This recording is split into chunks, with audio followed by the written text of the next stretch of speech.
So when I was 5 years old, my great-grandfather, who I called Zadie, he told me that he bought me a great white horse because I was his first great-grandson, and he would take enormous pride in seeing me ride through town on this great white horse.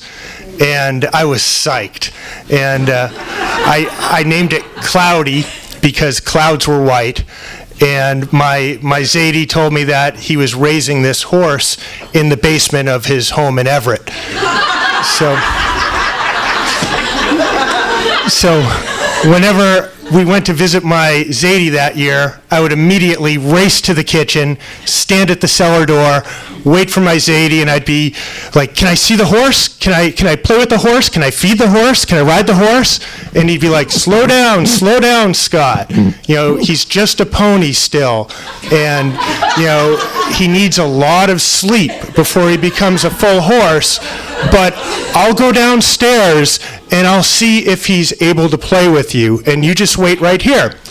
So I'd wait in the kitchen all excited, and then I'd hear from the dark basement my Zadie's voice. "Hi, Cloudy. Guess who's here?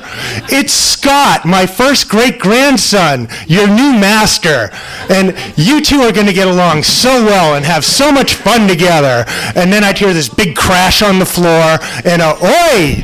And my Zadie would come walking upstairs, and he'd be all apologetic, and he'd say, "I'm so sorry, Scott.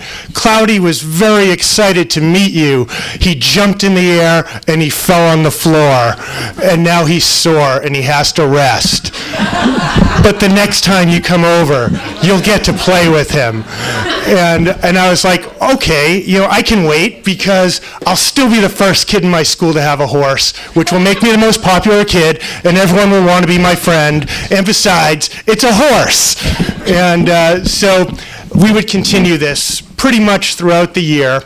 And then at the end of the year on New Year's, my Zadie had a family holiday party. And everybody was over, and we had, you know, tons of candy and sweets and delicatessen.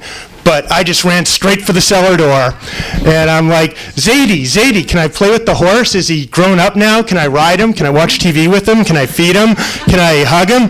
And he's like, calm down, Scott.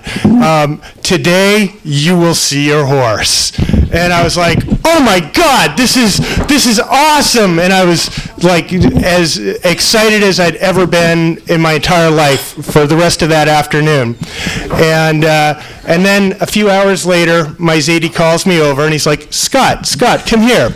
And he's in front of the television watching the Orange Bowl parade. And he goes, "Are you ready to see your horse now?" And I said, "Yahoo!" And he goes, "There he is."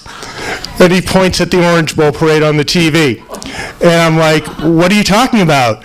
And he goes, "See that great white horse in the front row of the parade? That's your horse."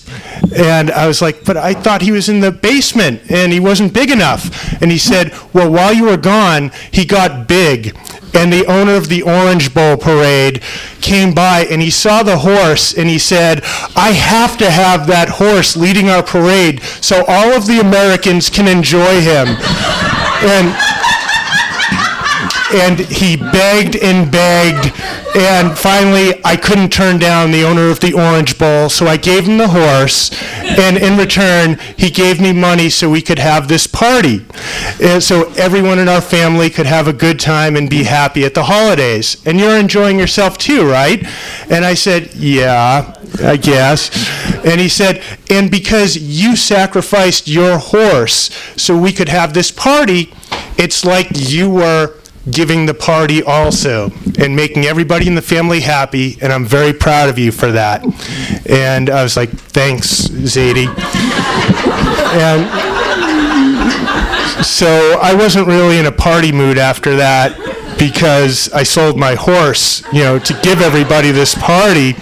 So I just sulked, and as we're leaving, my mom sees in the car that I'm kind of sulky, pouty, and she's like, "What's wrong, Scott?" And I said, "Well, Zadie sold my horse so that we could have this party, and I never got to play with it even once." And I just broke down, shrieking and crying, and so my mom, she says, Scott, she says to my dad, "Arnie, say something to him."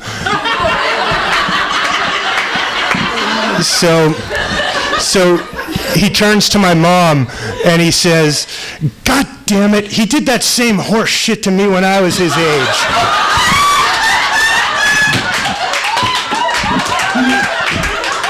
And then he looks at me in the rearview mirror and he turns down the radio for a second in the car and he says, "Scott, sometimes your Zadie doesn't tell the truth. You can't believe everything he says." And then he turned the radio back on and we drove home.